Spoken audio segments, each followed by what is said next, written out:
Now to a story I bet you'll probably forward to at least one friend today. In fact, Charlotte posted it on my Facebook page earlier this week. If you light a lamp for somebody, it will also brighten your path, say Buddhists.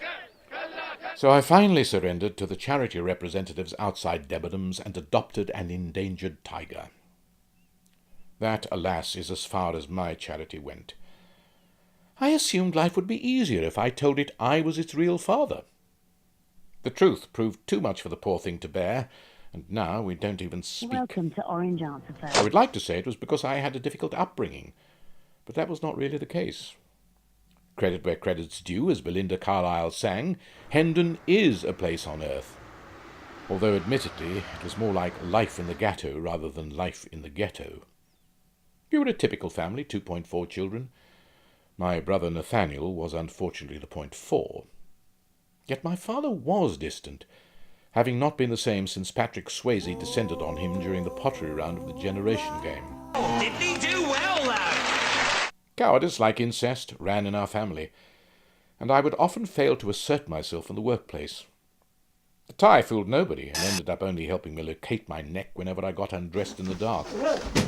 I found wearing a toilet mat over the shoulders more empowering, and drawing hairs in biro on the back of a pair of rubber gloves briefly gave me, I felt, the air of the alpha male.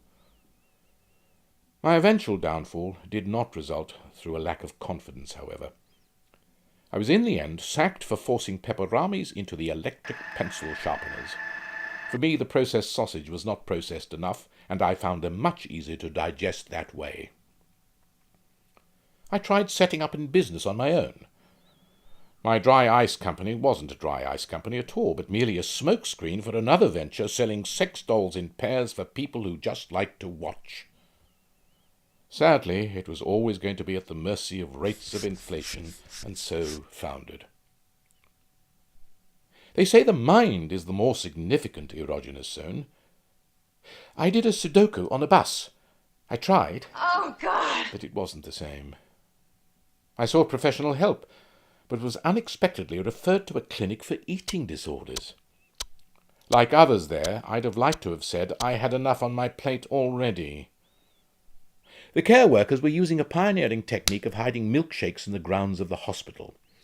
They thought it was important for the patients to find their own solutions.